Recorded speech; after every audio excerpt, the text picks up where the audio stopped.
Okay, so a node tree is basically just a bunch of nodes connected together in our node graph. This is an example of a node tree, this is a node tree, and this is a node tree. Now, it could take some time to put together a new node tree for every single clip of your project, especially when there could be hundreds of separate clips and you're building out pretty extensive node trees for each one of those clips.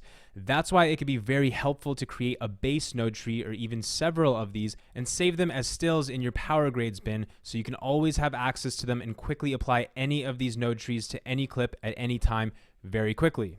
Now, when you make a base node tree like this, you don't actually want to make any color changes to any of the nodes so that it's completely fresh. You really just want the node tree structure, so instead of having to remake the structure each time, you just select the node you want to make changes to and go from there. Now, what I want you to understand is that it's not about the size of your node tree, it's how you use it.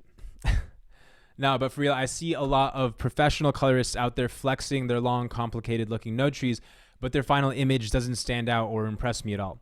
And they just make it seem more complicated than it actually is for those just starting out. You really don't need a crazy big node tree. You can always start off small, and then as you do more and more coloring, you're gonna start to see all the actions you find yourself repeating consistently, and then you can update your base node tree structures as you need later on. The good thing about reusing the same node structure is that you're going to start to develop muscle memory as to where everything is, and you'll be able to make changes even quicker this way.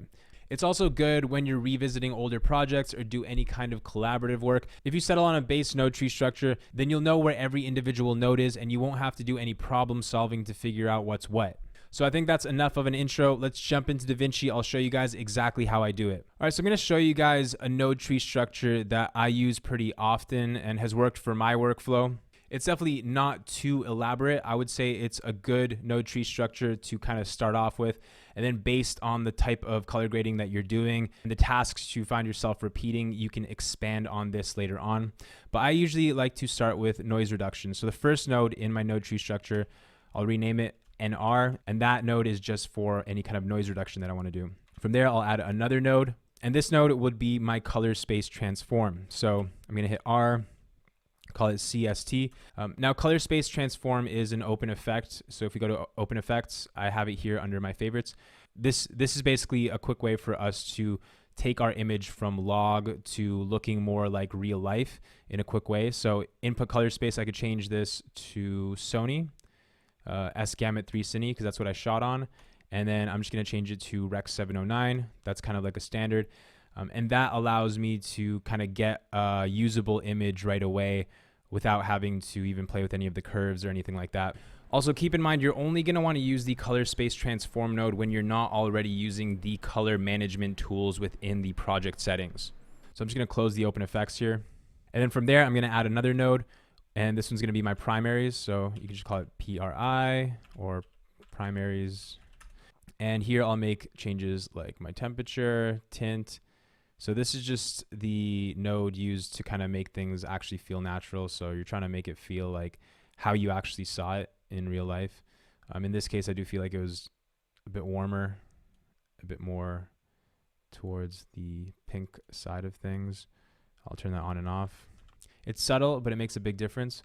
I'll probably want to increase the overall exposure as well a little bit. Now, after my primaries, what I'll do next is add another node for the look or the LUT. So I'll just call this LUT. And I'll grab something from within the LUTs here. I'll go through and just kind of see what looks good. In this case, I feel like this would probably look nice. And usually when I apply LUTs, what I'll do is bring the key output down so it's not as intense. Especially with like the LUTs that I have, I kind of just have like a bunch of random LUTs. This is the LUT bundle. This is we did a little collab with a bunch of other filmmakers and we sold a bundle. It was only available for a week, but in here there's like a ton of different LUTs. Some of those LUTs have like color space transform already baked into them and things like that. So a lot of the time I'll just turn the opacity down on a LUT, but I'll still be able to reap the benefits of that LUT. So I'm liking the way that this is looking. Now, after the LUT node, what I'll do is create another node and I'll hit Option P to make a parallel mixer node. And now these nodes here are basically for me to focus on individual colors.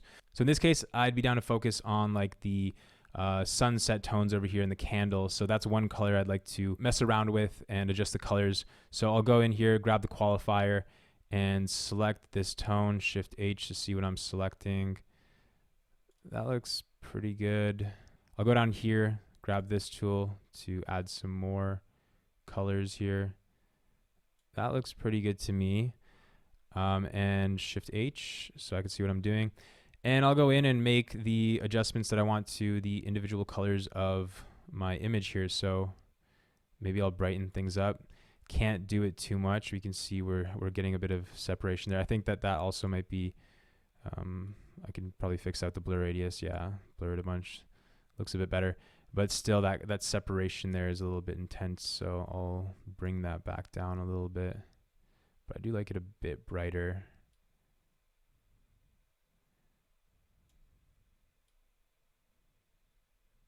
Minor adjustment there. I'll probably bring up the temperature, make it feel even warmer. I would say that looks pretty good. Turn that on and off. It doesn't seem like a lot, but a little goes a long way when it comes to color grading. The middle node here, I might want to focus on like the blue colors on the screen here. So I'll go over to my qualifier, select the blue here. And I feel like that blue might be a bit too saturated. So bring that saturation down. That looks good to me. And then this bottom one could be whatever. So maybe I can grab like that faint grayish blue tone in the sky here and try to maybe raise that up, make it a bit brighter. Cool, so that just gives me a wider range there. We'll want to blur that. Let's brighten this up a bit maybe.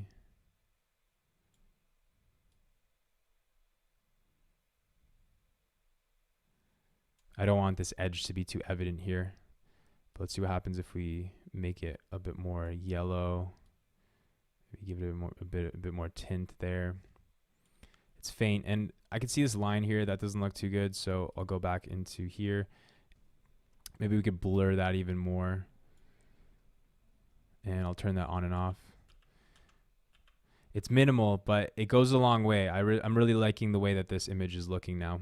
Now, depending on the situation, sometimes you might want this to be a layer mixer node instead of a parallel mixer. So based on your situation, feel free to just right click. You can morph this into either or. So, you know, if we're dealing with a situation where you need to layer things instead of mix them together, just switch it over to a layer mixer. And now the thing is with this, you can name these individually. So you can like have these set up for certain colors. So I can go up here, call this like reds, this middle one, call it blues, last one, call it cyan or whatever you want. And that way, you know, if you have these set up like this, then you won't even have to like think about what color goes where. You kind of just know what colors you should add. And I know some colorists will make an individual node here for every color range. So if we go up here to our menu, we go to color, we can see we have some presets for vectors. So we got green, yellow, red, magenta, blue, cyan. So you can make one for each one of these individually. So if I was to do that, I would just select this bottom node here, option P to add another node here. Go up here to color, presets, and select another one. So like magenta. And just by selecting it, we can see that it's made a selection, but because there is no magenta here, if I hit Shift H, we can see there's a tiny bit of magenta. I could rename this, call it magenta. And that way, because we've selected a preset and we've applied it to this, whenever we select, doesn't matter what clip we've applied this base node tree to, if we just select this magenta node, it's gonna select all of the magenta within our image. Doesn't matter what clip you're using. So that's cool. It's like a quick way for you to just select a node and then start to focus on that individual color spectrum. So after I've done this stuff here, what I like to do is select my parallel or layer mixer over here, hit option S, and now I'm gonna focus on the skin tones. Now in this case, I would say that the skin tones look good. And if we check our vector scope here, we can see that the skin tone colors within our image are on the skin tone line here. If you're not seeing this line, head over to this button right here and just make sure show skin tone indicator is turned on. And this is the skin tone indicator. It basically shows us where our skin tones should fall under in order for them to look natural. And right now it looks like we're pretty good, but if I wanted to make additional changes to just the skin tones, then you already know what I would do. You zoom in on this guy, use the qualifier, make a selection of your skin tones, try to isolate them the best you can, right? You don't want to be affecting other things because we've kind of already adjusted all the other colors in the way that we want. I don't really want to be making any more changes there. And this is a decent selection, but obviously we are going to have to create a window as well. But before we make a window, let's just play with these parameters here to kind of adjust our selection a bit better. I really just want to focus on these skin tones and try to eliminate everything else. So what I'll do is enable the polygon window tool here, and I'll draw 2 windows, one around my face over here and neck. That'll be good to have. So I'll go down to my window here, enable another curve window here, and draw one around this arm here. Oops. Draw.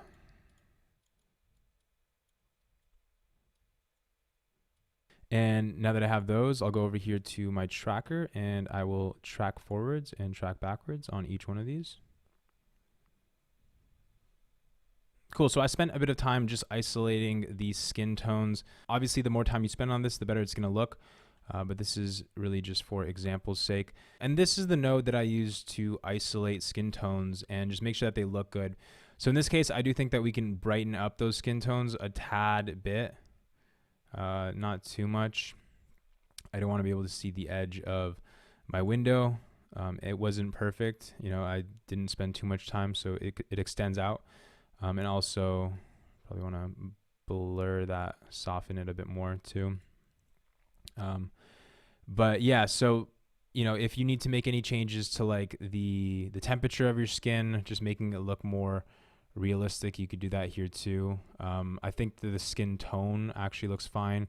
I was happy to just like raise the exposure a little bit here, maybe bring up a bit of the shadows too. And I'll grab the face. There we go. We want to make sure that we are softening that edge so we don't see the edge. And yeah, so that looks pretty good to me. And this was a situation where I had to do minimal work on the skin tones because they just looked good. But in a lot of situations, I do put a lot of time into just making sure that the skin tones look perfect, because that's what really sells a look, in my opinion. Is like you can do like bold looks and experiment and make things look, you know, very blue or very orange, or like, you know, experiment with like more intense color grades. That's totally fine. But if the skin tones are off on a person and things don't feel right, personally, I'm not really a fan of a lot of grades like that. I want to make sure the skin tones are looking good, and then you can go crazy with everything else however you want.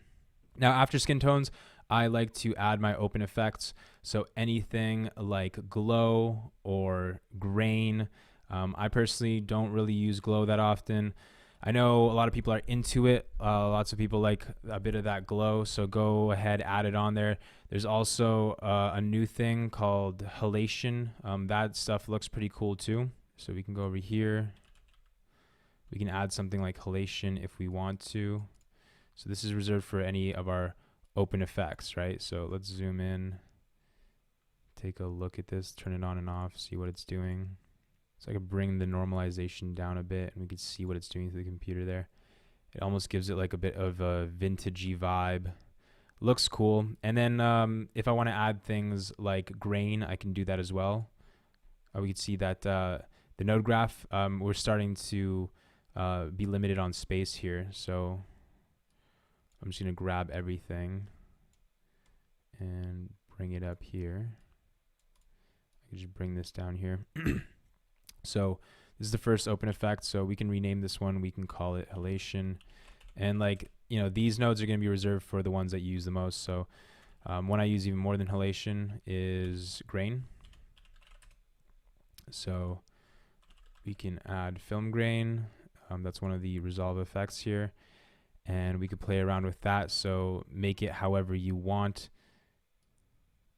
Play around there. And I know because of compression, to be able to see the change here through Vimeo or YouTube is going to be really difficult. So you guys probably won't even see that. And that's pretty much it. So this is my base node tree, kind of just like a fairly simple one, but it's got everything that you need for like a base foundation. I know a lot of other people, they like to add even more. So they'll add a whole another row, maybe like after this first parallel mixer node, they'll add another node, make that a parallel mixer node. It's starting to look crazy now. Sorry about that. So they'll add like another parallel mixer here, and you know, they'll make windows here. So you can make windows gradients. So some people like to make a gradient for the sky and kind of just have that ready there to go whenever you want.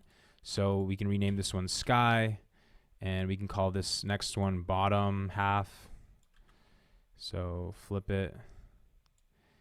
And this is just another way for you to very quickly make specific changes. So if I wanted to make a change to just the sky, I have this gradient here. I don't have to remake it. I could literally just go into my curves here, bring up the sky, make it even brighter very quickly.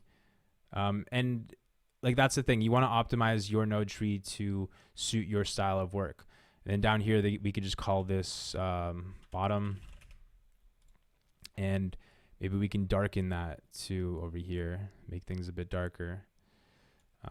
If we wanted to. In this case, I probably wouldn't really do that. The sky, maybe we can make it even more like warm or something. Get experimental with it. And you know, minus these three here, this is kind of like the base node tree I set up for myself.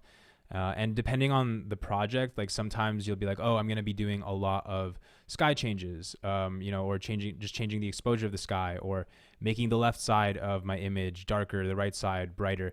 Then you might want to add another one of those parallel sets where there's windows on each one that will affect a different part of your image. And that way you don't have to keep remaking them for every single node tree. They're just there, and then you just change the ones that you need to change when you actually need to change them. So now that we've developed our base node tree structure, we're going to want to add it as a still into our power grades. But the issue right now is that there's actual changes being made to each one of these nodes. And obviously we're not going to want to apply these changes to random clips that we apply this base node tree to.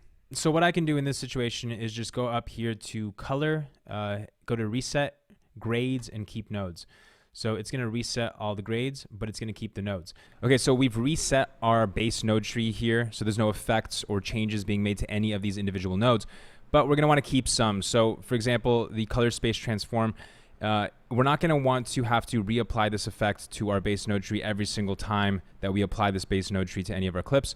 So let's apply that color space transform. So that one can stay. Primaries, we'll leave this one blank.